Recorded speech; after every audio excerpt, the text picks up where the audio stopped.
और ब्रेक के बाद एक बार फिर से स्वागत है आप सभी का। लगातार हम चर्चा कर रहे हैं और जानने की कोशिश करें एक एक अपडेट। कल जिस तरीके से कल शाम को दिल्ली में लाल किले के सामने जो कार में ब्लास्ट हुआ, जिसमें 8 लोगों की अभी तक मौत हो चुकी है और बाकी कईयों का इलाज इस समय अस्पताल में चल रहा है। और उससे जुड़ी हुई एक एक अपडेट हम अपने संवाददाताओं से लगातार जान रहे हैं, जो कल देर रात से लगातार ही ग्राउंड जीरो पर मौजूद है। हमारे साथ हमारे सहयोगियों की पूरी टीम इस वक्त जुड़ी हुई है। दिवांशु हमारे साथ जुड़े हुए हैं, साथ ही हम दिवांशु अब से कुछ देर में हमारे साथ जुड़ेंगे, लेकिन इसके साथ ही मुकेश इस समय हमारे साथ जुड़े हैं और नितेंद्र भी हमारे साथ जुड़े हैं। मुकेश, जैसा ब्रेक से पहले आपने चर्चा में बताया, हमारे साथ जानकारी जब आप साझा कर रहे थे कि कल का दिन काफी हैपनिंग हमें कहीं ना कहीं नजर आया है, क्योंकि कल अहमदाबाद में भी एटीएस ने 3 संदिग्धों को गिरफ्तार किया था। इसके बाद फरीदाबाद की जब जानकारी मिली तो फरीदाबाद से भी एक डॉक्टर को वहां से पकड़ा गया था। तो कहीं ना कहीं इन तमाम चीजों के तार एक साथ जुड़ते हुए कितने नजर आ रहे हैं इस समय, मुकेश? बिल्कुल, देखिए ये 3 गिरफ्तारी गुजरात एटीएस ने करी, उसके बाद पूछताछ करी तो जम्मू कश्मीर की एंट्री होती है, वहाँ पर उनकी पुलिस को भी इनपुट्स मिलता है और उनके साथ फिर ये दोनों टीमें जॉइंट ऑपरेशन चला के फरीदाबाद पहुँचती है, जहाँ पर फिर डॉक्टर की गिरफ्तारी की जाती है और इतने बड़े एक्सप्लोसिव जो है वहाँ पर पकड़े जाते हैं। छोटा वो एक्सप्लोसिव नहीं था, 360 किलो RDX AK-56 मिलना, वहाँ पर लाइव कार्टेज मिलना और भी जो है रासायनिक जो बॉम्ब बनाने के थे वो मिले। और साथ ही साथ देखो कृतिका, एक और अपडेट आपको बता दूं, जो ASI यानी लाल किले को बंद करने की 3 दिन की जो खबर अभी सामने आई है, लाल किले को अब अगले 3 दिन के लिए विजिटर्स के लिए बंद कर दिया गया। ये आर्कियोलॉजिकल डिपार्टमेंट की तरफ से इस खबर को बताया गया है और ये पुष्टि की गई है कि 3 दिन तक जब तक जांच पूरी नहीं हो जाती है या वहां पर FSL की टीम अपने पूरे सबूत इकट्ठा नहीं कर लेती है, तो वहां पर पब्लिक की मूवमेंट को कम किया जाए। जो भी वहां पर प्रोग्राम हो रहे थे उनको भी रद्द करने के लिए कह दिया गया है कि वो तमाम चीज़ें वहां पर, क्योंकि सोशल जो प्रोग्राम्स वहाँ लगातार होते रहते थे, उन सबको भी खत्म कर दिया गया और लाल किले को अगले 3 दिन के लिए बंद कर दिया गया। और हम इसी खबर पर आ रहे हैं, जिस उमर की अब तलाश है, अगर उमर हाथ लगता है तो एक बड़ी कामयाबी होगी, क्योंकि वो बताएगा कि ये गाड़ी जो थी या I-20 लाई गई, ये एक्सप्लोसिव या यहाँ पर था या उमर ने ला करके उन 2 लोगों के साथ इसमें प्लांट कराया और उसके बाद वो मौके से गायब हो गया। किस तरह से इन 3 लोगों का इसमें एंगल है, उमर के साथ साथ इसको जानने की कोशिश की जा रही है, क्योंकि अभी उसकी जानकारी क्लियर नहीं है कि उमर है कहाँ, उमर का हुआ क्या है। तो उमर पर अब ये जो सुई है डॉक्टर उमर पर घूम रही है, उसके इर्द गिर्द घूम रही है और तमाम जो एजेंसियां वो और भी इनपुट्स निकाल रही हैं, क्योंकि इसमें इंटेलिजेंस की बहुत भूमिका रहती है। ये इंटेलिजेंस की कामयाबी थी, अगर उनके इनपुट ठीक नहीं होते तो ये बड़ा हादसा हो सकता था। जिस तरह का उनका पूरा का पूरा मकसद था, उनकी मंशा थी, ये आतंकवादी हमला करने की उनकी मंशा थी, लेकिन यहाँ पर उनको कर्टेल किया गया। लेकिन जाते जाते उन्होंने एक धमाका कर दिया कहीं ना कहीं, क्योंकि बौखलाहट में आप ऐसा कदम उठाते हैं और ऐसा उन्होंने करने की कोशिश करी। लेकिन जो इनपुट्स थे जम्मू कश्मीर हो या ATS गुजरात के पास हो, अभी भी आप देखिए गुजरात में फिर से अलर्ट जारी कर रखा है। वहां पर भी गुजरात के पूरे राज्य को अलर्ट पर रखा गया है। जम्मू कश्मीर अलर्ट पर है, उत्तर प्रदेश, उत्तराखंड, दिल्ली NCR, फरीदाबाद, जो है ये तमाम जो जिले हैं ये अलर्ट पर है। और इनकी पुलिस जो थी कल हमने बॉर्डर्स पर देखी, बहुत जरूर गहन जो सर्च अभियान चला रही थी, यानी हर एक आदमी की जानकारी लेने की कोशिश कर रही है। अभी सलमान से भी पूछताछ में पता लगेगा कि क्या उसका भी इनके साथ कोई कनेक्शन था या वो सही कह रहा है कि गाड़ी उसने बहुत पहले ही बेच दी थी। ये तमाम चीजें भी पता लगाने की कोशिश की जा रही है। हाँ, लेकिन इस गाड़ी बेचने को लेकर के भी कई सारी चीजें इस वक्त नजर आ रही है कि गाड़ी को बार बार खरीदा और बेचा गया है। इसमें किस तरीके से भूमिका सलमान की और साथ ही जो उसके साथी कहे या एक नाम और निकल के आ रहा है तारिक का, उसको लेकर किस तरीके की भूमिका इन सब में नजर आती है? बिल्कुल, देखिए गाड़ी को मल्टीपल बार बेचा गया। पहले देवेंद्र को बेची जाती है, देवेंद्र फिर तारिक को बेच देता, और तारिक का पुलवामा कनेक्शन, कल हमने वो फुटेज भी जारी किया था जो हमारे हाथ लगा था और उसमें दिखाया था, उसी गाड़ी के साथ चाबी के साथ तारिक खड़ा है। तो तारिक से भी ये पूछताछ करने की कोशिश की जा रही है। तारिक को ढूंढा जा रहा है कि तारिक का इसमें क्या, इसके क्या कहीं पुलवामा से भी कोई कनेक्शन तो नहीं है। इन तमाम पहलुओं पर बात की जा रही है। कल होम मिनिस्टर ने कहा अभी ओपन विंडो है, हर एक पहलू पर जांच की जाएगी, किसी को भी नजरअंदाज नहीं किया जाएगा, हर एंगल पर जांच की जाएगी, कि किस तरह से ये धमाका किया गया, कौन कौन इसमें शामिल थे, साजिशकर्ता कौन थे, कहां से आए थे। और बहुत ही जल्दी अभी देखिए वहां हाई सिक्योरिटी जो मीटिंग हो रही है उसके बाद कुछ ना कुछ जरूर सामने निकल करके आएगा और इनके पीछे के जो षड्यंत्रकारी हैं उनका भी पर्दाफाश होगा। चलिए आपके पास वापस आते हैं, नितिन भी हमारे साथ लगातार बने हुए। नितिन, इस समय जो लोग घायल हैं जिनका इलाज चल रहा है, किस तरीके की स्थिति अभी वहां पर नजर आ रही है? क्या कोई ऐसे भी हैं जो गंभीर स्थिति हो जिनकी? देखिए, घायलों का इलाज प्रॉपर तरीके से चल रहा है। सिर्फ 3 जो घायल थे वो काफ़ी गंभीर उनकी स्थिति थी और अभी जो डॉक्टर हमें बता रहे हैं कि वो भी धीरे धीरे ठीक हो रहे हैं। ये अच्छी बात है कि जो घायलों के परिजन हैं उनको मिलने का मौका दिया जा रहा है। साथ ही साथ शवों की शिनाख्त भी करीब 6 शवों की शिनाख्त हो गई है। 5 जो शव हैं उनको परिजनों को सौंप दिया गया है। 2 अभी भी शव ऐसे हैं जहाँ पर शिनाख्त उनकी नहीं हो पाई है। तो पूरी प्रॉपर इलाज चल रहा है। जैसे जैसे समय और गुजरेगा वैसे वैसे जो डॉक्टर है उनको देखेंगे एक बार, क्योंकि सुबह 9 से 10 के विजिट का टाइम होता है। उसके बाद दोपहर बाद जब डॉक्टर विजिट करेंगे तो जैसी जैसी स्थिति होगी वैसे उनको अगर ज़रूरत होगी कुछ लोगों को डिस्चार्ज करें तो वो भी किया जाएगा।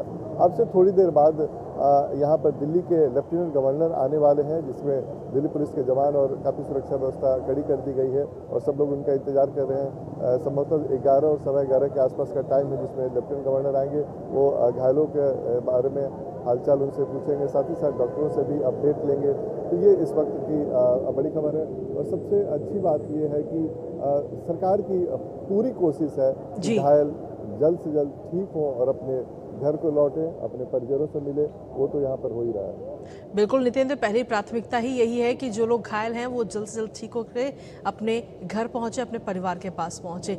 मुकेश भी लगातार बने हुए हैं। मुकेश, अगर जब हम इस पूरे इलाके की बात करते हैं, चांदनी चौक और लाल किला का ये पूरा इलाका, यहाँ पर कई सारे सीसीटीवी भी लगे हुए हैं। क्या अभी तक इस गाड़ी को लेकर के कोई और अन्य सीसीटीवी फुटेज सामने आया या सीसीटीवी फुटेज को जब्त किया गया है जिससे कि ये पता लगाया जा सके कि ये गाड़ी कब, कहां, कितनी देर रही और जब ये वहां से निकली और जिस जगह पर ये पूरा ब्लास्ट हुआ है उसकी पूरी एक एक अपडेट क्या सीसीटीवी के जरिए अभी तक कुछ जानकारी? मुकेश।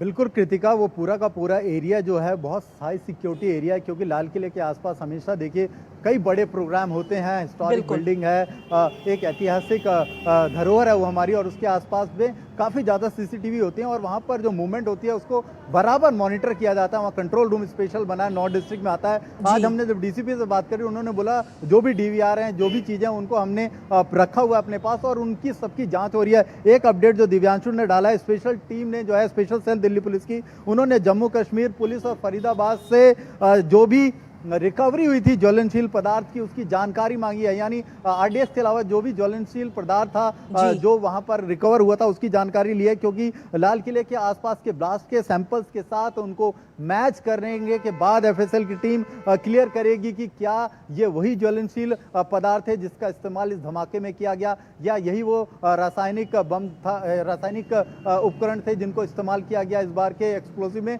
तो ये एक बड़ी खबर निकल करके आ रही है। दोपहर तक इसके साथ जो है उसकी मैचिंग की जाएगी। इनिशियल रिपोर्ट जो है एफएसएल है उसमें तब बताने की स्थिति में होगा, क्योंकि अभी आप देखिए ना सैंपलिंग की जा रही है। जैसे मैंने आपको सुबह बताया कि जो रात से रिपोर्टर वहां पर थे वो सुबह पुलिस को बता रहे थे कि जहां तहां कुछ ऐसे अंग भी पड़े हुए थे जो उस समय डैमेज हुए थे एक्सप्लोसिव में, धमाके में इधर उधर बिखर गए थे, उनको भी निकाला गया है। उसी से पता लगता है कि जब उनको चेक किया जाएगा कि ये धमाका किस चीज़ का था, इसमें क्या क्या चीज़ें मिली हुई थी, क्या क्या मटेरियल इसमें डाले गए थे। तो ये पूरे के पूरे तार हैं, इसको जोड़ा जा रहा है। पाकिस्तान से भी इसको जोड़ा जाएगा। अगर उनके भी इसमें जो एजेंट है शामिल है तो ये तारिक, उमर, इनकी जैसे जैसे इनकी पड़त खुलेगी, सलमान जो अपने बयान देगा उस पर भी कहीं ना कहीं पुलिस काफ़ी ज़्यादा डिपेंडेंट रहेगी। गुड़गांव पुलिस पहले ही उसको डिटेन कर चुकी थी और उसको दिल्ली पुलिस को सौंपा हुआ था। और देवेंद्र को भी ढूंढा जाएगा जो इस बीच में दूसरा बंदा था जिसके पास ये गाड़ी गई थी, और कागजात जो है क्या उनके साथ खिलवाड़ किया गया, क्योंकि आमतौर पर आप ऐसे धमाके करने के लिए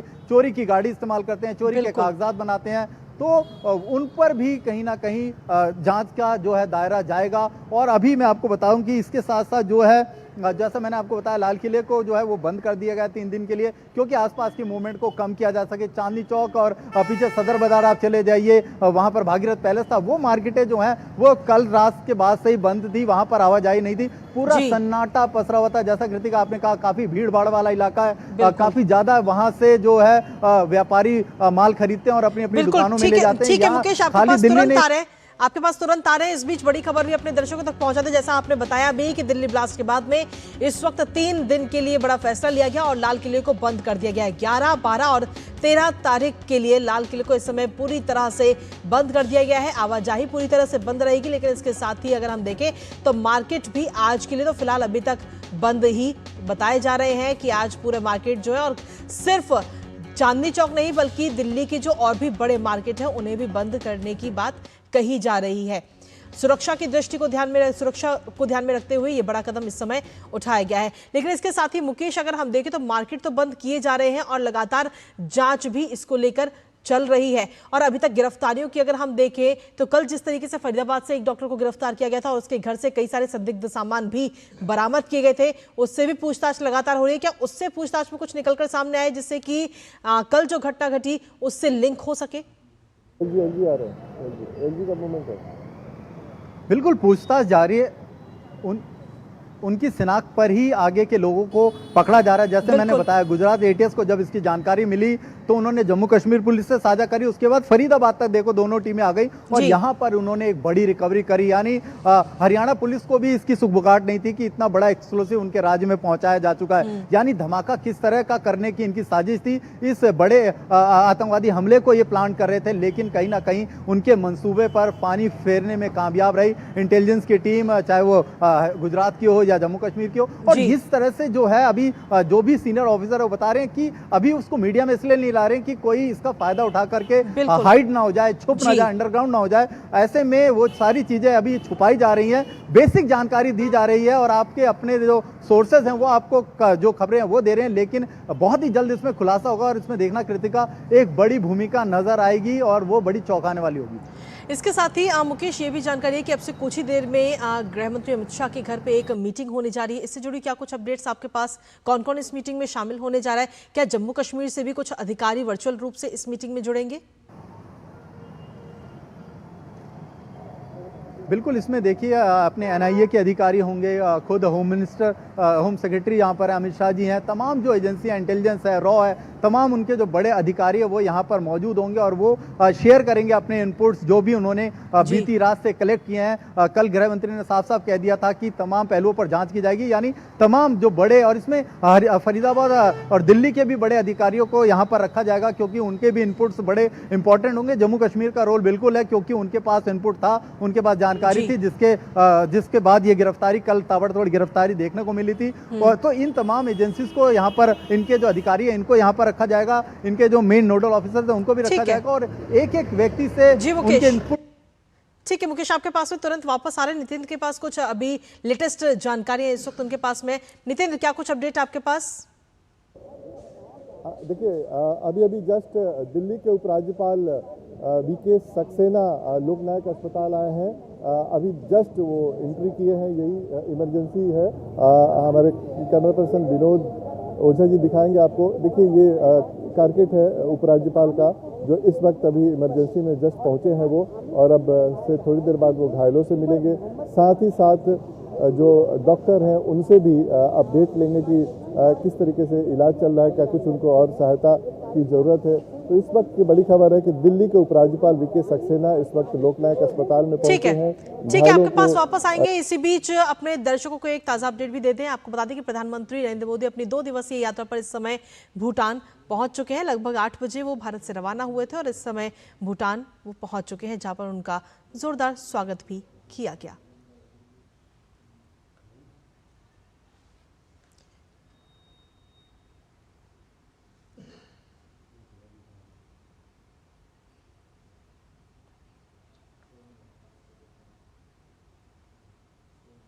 तो प्रधानमंत्री नरेंद्र मोदी का 2 दिन का ये भूटान दौरा, जहां प्रधानमंत्री भूटान के चौथे राजा की 70वीं जो जयंती है उसके जो जुड़े हुए कार्यक्रम हैं उसमें वो शामिल होते हुए नजर आएंगे। और साथ ही प्रधानमंत्री की जो ये यात्रा है वो अपने आप में काफ़ी खास और काफ़ी अहम है, जो